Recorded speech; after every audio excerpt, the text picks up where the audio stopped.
In the quiet corner of Olambe, under a cracked thatched roof, lived Aya, a girl whose presence was so soft, even the wind forgot to rustle her doorway. She owned little, a broken stool, 3 iron pots, and a firewood stove that hissed louder than the neighbors' greetings.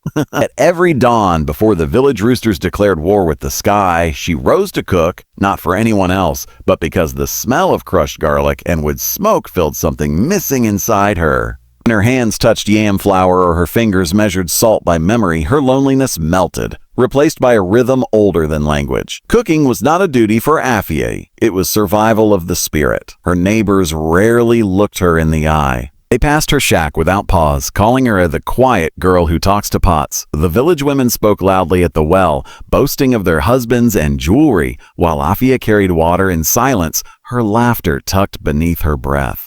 She didn't know that the stew she stirred each morning wasn't for guests or praise. It was her way of remembering her mother who had passed when she was just a girl. Her mother's voice echoed in every simmer, every scent, every drop of palm oil. Taste it with your heart, not your tongue, Afia. So she did, every single day. While others measured life by coins and cattle, Afia measured hers by how soft the beans turned, how well the fufu stretched, how deeply the pepper spoke when it sizzled in the pot. She didn't need applause. Her reward came when children from next door paused their play, lifted their noses, and smiled without knowing why. Stray cats waited at her doorstep, tails swaying in anticipation. The aroma of her food did what her voice never could. It reached people. Still, nobody truly saw her. To them, she was background smoke, part of the village, but not of it. She was the girl who never spoke out, never asked for help, never wore the latest wrapper cloth, or danced at festivals. But her fingers held a quiet power learned from years of hunger and hope. Ow. In every pot she stirred, she poured her entire soul, even if no one ever said a thank you. For Afia, the kitchen was not a prison. It was her only church, her only stage, her only mirror. Had anyone looked closer, they would have seen a girl whose spirit refused to be starved. A girl who stitched her pain into pepper soup, who turned grief into groundnut sauce. But the village was blind to her.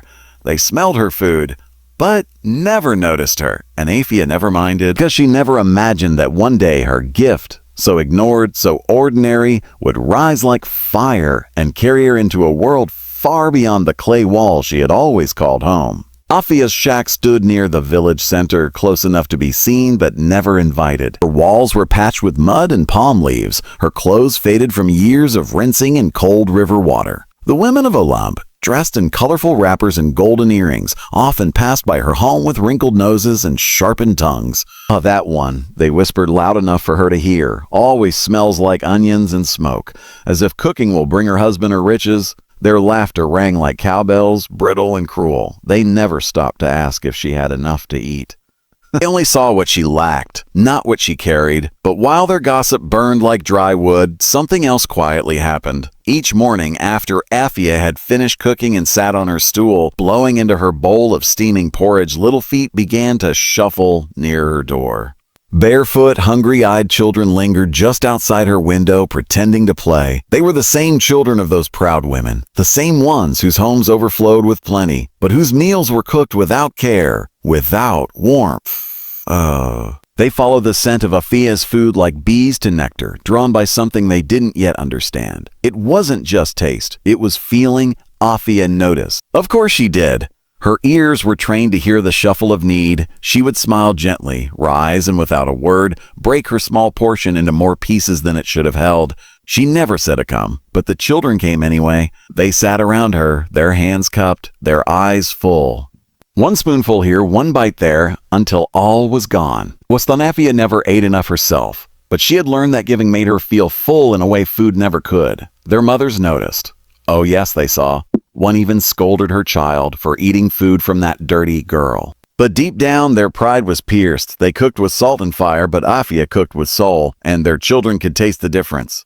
The mothers talked louder, laughed harder at Afia, as if volume could hide their quiet envy. They called her poor, yet their children chose her.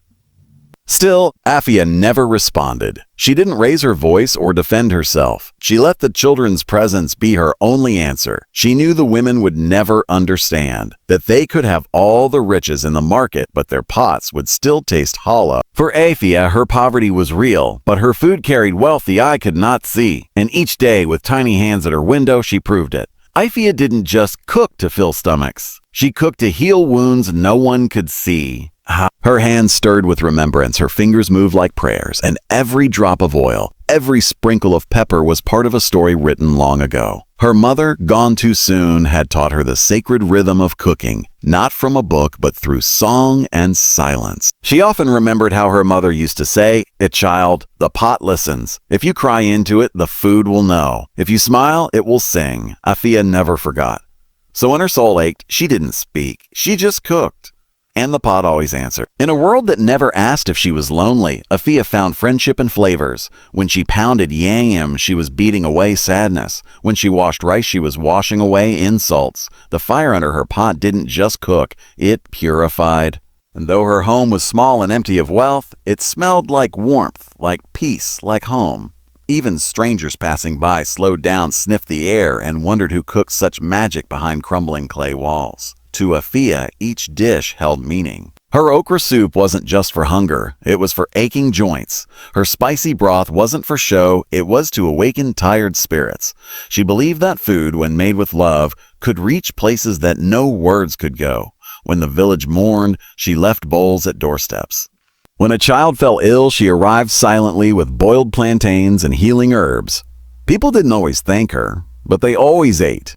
That was enough. She didn't have medicine or charms or coins, but what she had was ancestral knowing. Cooking was her inheritance, passed down through generations of forgotten women who were too poor to write history but rich enough to feed it. When Afia chopped onions, she cried without shame. When she added scent leaves, she whispered her grandmother's name. To her, cooking was not a job. It was a sacred act of remembering the women who had once carried fire in their hands. And yet, no one truly understood. They tasted the flavor, but missed the story. They took the comfort, but never asked where it came from. Afia didn't mind. She knew that real nourishment wasn't just in the mouth, it was in the soul. And someday, she hoped, the world would understand that her food wasn't ordinary. It was a language, and it was waiting for someone who could finally hear what it was saying. Afia didn't cook for the powerful. She cooked for the forgotten, the children with dusty feet, the old men with empty bowls, the widows who cried behind closed doors. But fate, with its quiet steps, often listens from hidden corners. One dry season afternoon, she made a goat meat stew so fragrant that even the wind carried it like a song. It was not a special day. She had no visitors. She had only one bowl. And yet, that one bowl found its way to a mouth that mattered far more than she could imagine. The story spread in whispers. Auber, traveler hungry and lost, had stumbled upon her doorstep and begged for food. Afia had no idea who he was, nor did she ask. She simply smiled, offered her only bowl, and returned to the kitchen to boil water for his journey. The man, silenced by the stew's taste, said nothing at first. He just closed his eyes and breathed deeply. When he finished, he asked for her name. She gave it shyly and laughed. "I'm just the girl who stirs pots for ghosts." 2 days later, men in fine robes and shining sandals arrived at her hut. They knocked gently, not with anger or pride, but with deep curiosity. "Are you the one who made that stew?" they asked. "One with spice that smells like truth?" Afia blinked, unsure how to answer. She didn't know what spice they meant. She hadn't used anything special. Only what she always used. Time, soul, and silence. But they didn't wait for answers. They handed her a folded cloth with royal markings and told her she had been summoned. Afia's knees trembled. She had never been summoned in her life, not even by the village elders. She didn't know what she had done to deserve attention, let alone from the powerful. That one bowl of stew, shared without thought, without greed, without calculation, had crossed boundaries she never dreamed of crossing. It had walked her name into rooms where her feet had never stepped. If only she had known that a single act of kindness, flavored with sincerity, could draw her into a new world, a world where taste was politics, a world where her humble firewood stove had lit a path to something far greater, and far more dangerous than she could ever have imagined. Morning after Afia served that fateful bowl of stew, she awoke to a sound unfamiliar in her part of the village.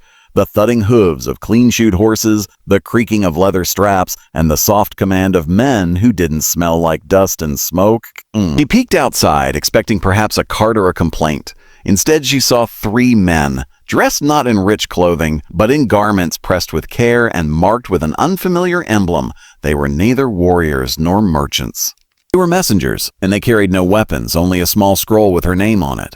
Afia Volambe, one of them said, bowing slightly, "You are being requested. Your hands are needed in a house where they have long forgotten what food is supposed to feel like." She stared, confused.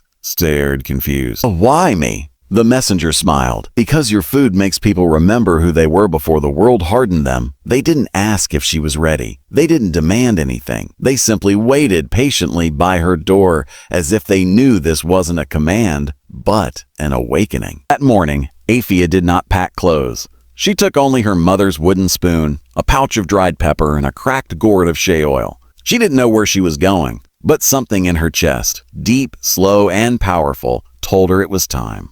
She walked away, barefoot and trembling. The villagers watched. The same women who once mocked her fell silent. Their children waved. The wind carried the scent of her last meal, still lingering like a farewell hymn. For the first time in her life, people were not looking through her, they were watching her. And Afia, the girl who once cooked to be invisible, was now seen, not for her face, her wealth, or her beauty, but for her hands, the very hands that had quietly carried generations of forgotten love. So she left, unknowingly stepping into the center of a tale that had already begun. If only she knew, her gift was no longer just hers. It had awakened something greater than taste. It had stirred destiny.